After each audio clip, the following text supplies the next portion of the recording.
What is up? Thank you for coming to my channel, Prison POV. So I have spoken with Mitch Smiley from the channel Hard Intentions. I'm supposed to be going on there sometime today to chillax, man. Kick it with the homeboy and just have a good interview, conversation, whatever you want to call it. I think we'll get along quite well, and I think it'll be a really good episode. It's going to be on his channel. I'm just letting you guys know. Go check it out, man. I'm not sure if it's going to be live, it's going to record, what the deal is. But in any event, I know it's going to be really, really cool. We have a lot to talk about. So also I want to address me self-sabotaging myself. I don't know why I always do it. Why I always shoot myself in the foot. I do it every single time. What are you talking about, brother? I'm talking about when I go to Community tab, throw up the thumbnail, and say, hey, video tomorrow. I have the best of intentions. Every intention of releasing a video tomorrow, but things happen. I get overwhelmed. When I do these videos, I don't just sit down and just start, talking. It would never work for me if I did it like that. I have to write notes. What I do is I sit down and write down everything I could think of about the situation. End up with 4, 5, 6 pages of notes. Then I condense it, get it smaller. Say, no, I don't want to tell that part of the story. And I just figure out what's going to stay, what's not. Condense it down to one paper. And I put it up here, and those are my notes. But sometimes that process can be overwhelming. It does not help when I have 4 or 5 people like, fuck you! You dope fiend! You fucking liar! You said video was gonna be out today! Like, ow. Homie, por favor, kick it. Do the best I can. Do the best I can, man. So, with all that said, even with the notes, I forget stuff sometimes. Oh, like I forgot to say, drinking that bomb-ass Fidalgo coffee, Daybreaker blend today, and I'm going to be able to start sending out samples to people. When I send out some stickers, I'll wear my stickers, show them off. You guys know what they look like. When I send out the stickers, I'll be able to throw some Fidalgo coffee in an envelope too. So I want you guys to check it out, some bomb-ass coffee, man. They've been really good to me. So, I forget stuff. In the video, more burpee drama. When I described how Hot Rod came over from X-Wing to O-Wing, I left out the whole beginning part of the story, man. And then when I look back and watch the video, and I realize I left out a major part of the story, my OCD starts going boom, boom, boom, boom, boom, boom, boom, pop, pop, pop, pop, pop, pop, pop. Starts ramping up, vamping up, vamping, ramping. It's all bad. So let me just go ahead and tell you right now the part I left out, and I'll feel a lot better about it. So when Hot Rod came over from X-Wing to O-Wing, when you're at Soledad, they have 2 ad segs, X-Wing, O-Wing. He came over from X-Wing to O-Wing to program with me. You're not supposed to sleep in the whole ad seg at all. You're not supposed to sleep, but it's kind of hard. You know, you're laying there, especially if you work out, hit yourself some burpees, get up, eat your lunch, and start reading a book, and it's real quiet. No one yelling or talking, you're just reading, it's like, find yourself freaking nodding out, at least I do. End up crashing right on out, man, in my bed. They bring Hot Rod over, put him in the shower. He starts yelling down to me. I don't hear him because I'm asleep.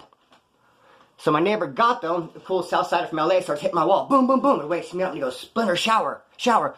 He's telling me someone's in the shower trying to talk to me. I think he's telling me shower time.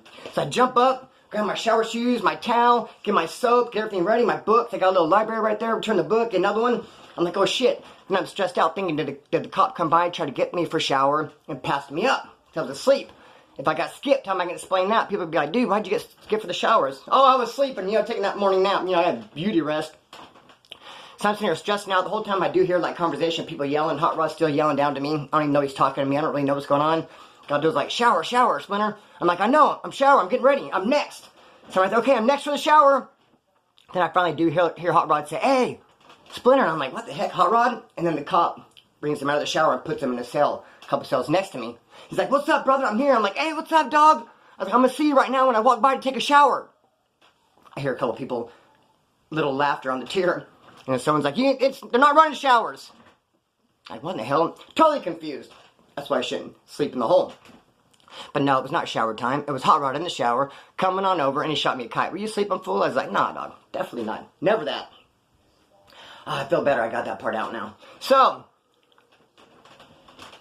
an apple shout out, man. Is it true they say an apple a day keeps the doctor away? And is it true they say about milk? It's good for teeth, bones, and hair. They used to say that all the time when I was a kid. Vitamin D was a little commercial, a little jingle they had. Good for teeth, bones, and hair. I never hear that number. So maybe they debunked it. How about the apples? Dr. Day, apple a day keeps the doctor away. So, where am I at, man? As you can see, I'm looking at my notes. So, the next video, man, I want to push pause. I've noticed before, sometimes I push pause, and if I do it a couple times, it'll fuck everything up. I don't know why. But I need to gather my thoughts. I'm trying to play it off like I have my thoughts gathered, and I'm just like, talking. But no, right now I'm like panicking because I don't know what the fuck I'm supposed to talk about right now. Give me a second. Okay, so next video. You guys seen the thumbnail. It's about 2 fights. The thumbnail just said one-on-one fight with the Southsider. But actually I got into 2 one-on-one fights with the Southsider. And they're both over the same thing. A tattoo that I had. And there is no one-on-ones with Southsiders. They can't do it. Even if the Southsider wants to fight you one-on-one, heads up, can't do it. People won't let them. One fight, they all fight. But however, I don't know when they made that rule. It must have been early to mid-90s. Because the first time I was in county jail, Barracks 8 on the farm. The second time I was in county jail, Barracks 21 on the farm. Both times I fought a Southsider one-on-one in both those barracks. And both times it was over the same thing, a tattoo. So in the next video, I'm going to talk about those fights. I'm going to talk about that tattoo. And I'm going to talk about, yes, one time in prison, I got cracked. Someone swung on me. I didn't even fight back. There's a lot to that story. And someone's like trying to give me the benefit of the doubt in the comments like, well, maybe you're getting disciplined. Nope. I wish I said I was getting disciplined, because yeah, if you get cracked getting disciplined, you can't fight back. We all know that. But no, it was not that. It was I got straight cracked, not able to fight back. It's a good story. There's a lot to it. And I can't wait to tell you guys that story. So that's going to be coming up. I got 2 fights, one-on-ones with Southsiders. Let me just go ahead and tell one now. I don't want to say them both for the next video. The next video, I'll talk about how I got cracked, couldn't fight back. I'll tell you one of the fights I got into over that tattoo, and I'll tell you about the tattoo. But right now, let's just talk about one of the fights. So, Barracks 8, this one Southsider, him and I did not get along. We were just mad dog each other. If you ever met anybody, just didn't like him. That's how it was with him and I. He didn't like me. The feeling was mutual. And he slept right by me too. But just, all bad. So I had this tattoo on my back. I hated. I did everything I could to freaking not show anybody that tattoo. I liked it when I first got it. When I first got it, Funk 1 was there. My cousin Scrap Diego gave it to me. It's a dude this big on my back holding a knife. I was even holding a real knife up for him, so you can really get that artistic value. Hate this tattoo. What it is, it looks like a straight black guy. It looks like Run DMC. The guy's wearing his hat's like this. Had like Jerry curl and a big old thick gold chain. It looked like Run DMC.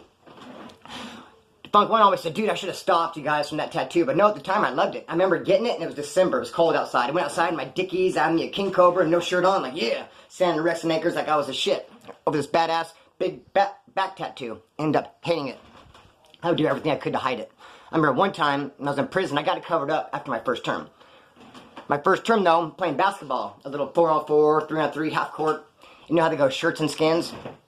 Like, hey, let's go shirts and skins. You know, one team keeps their shirts on, the other one takes theirs off. Shirts, skins, not skinheads. You know that. Anyways, the team I was on was supposed to take our shirts off. And I'm like, I'm not taking my motherfucking shirt off! Because I don't really want to right now. I mean, I just don't feel like it. I'm like, okay, fuck it. The team we're on will be shirts, the other team be skins. Like, damn, fool, you alright? Yeah. I just did not fucking, I did everything I could to hide that tattoo. Even if you watch my video, Assaulting Staff, I talk about how my first term, I was late going to dinner, one of the last people out, and I went to go slam the door. And the cop was going to go in there and say, last call, and the door hit him. So at first they snatched me up, took me to the little miniature hold they have right there at Central Valley MCCF, busted me for assaulting staff, we're going to send me to D6, I was going to pick up a charge, there's all kinds of time. I didn't care about none of that. Only thing that was going through my head was, shit, I got to go through D6, the whole Wasco with this tattoo on my back. Fuck, that's all I could think about was that damn stupid tattoo. I hated it. Ended up getting covered up. That's a story unto itself that will be told at another time. So, this Southsider, Barracks 8, we did not like each other. One day I come in from yard, he's sitting there with a couple of his homies. He goes, hey, come here, fool. I walk up and he goes, hey, let me see that tattoo on your back. Show my homies a tattoo on your back. He's trying to clown me. Like I'm really going to go, oh, okay. Pull my shirt up, take it all through, oh, clown me. I felt disrespected that he said that. So I told him, fuck you, fool. Basically. And he goes, whoa, he didn't like it, his homies didn't like that. I knew it was going to be on the crack when I said that. He didn't expect me to say that, but I'm not going to let him sit clown me. I was like, fuck you. And he goes, hey, man, here's the thing. Started stand up. He's like, here's the thing. I hate when people say that, here's the thing. Now, you wouldn't know what the thing was, but walked up and bit you on the nose. What thing? There is no thing. Anyway, here's the thing, he says.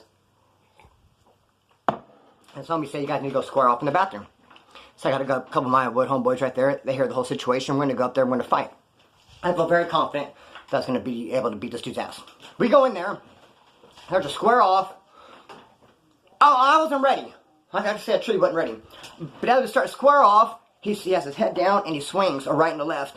And I'll be damned if both those crazy wild swings didn't both land. Dum, dum, both of them. I mean, perfect. It was like the Netflix sound. I know Netflix is like, dun, dun, wah. That Netflix sound, that's what it was like. Boom, boom, wah. Ears start ringing, just freaking nailed me. Both of them. Now his head's still down, he's still swinging. I'm not worried about those other punches. I'm just trying to recover from these two. And I'm like, whoa, can we start all over? Time out. I wasn't ready.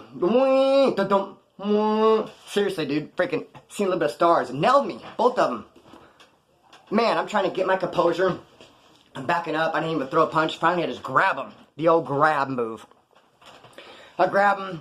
It starts looking like a dance. Dun, dun, dun, dun, dun. I even get up close and whisper in his ear, is it Thursday or Friday? He's like, Tuesday. I'm like, Tuesday? Damn. They ended up breaking the fight up. That was it. We shook hands.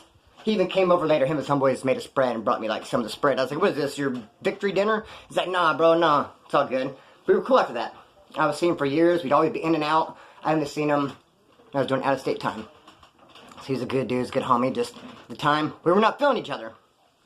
Do I have anything else to talk about? This would be a good time to tell you about my dog, Lily. Let me introduce you guys to Lily. This is a trip. Little Manders. This is Lily.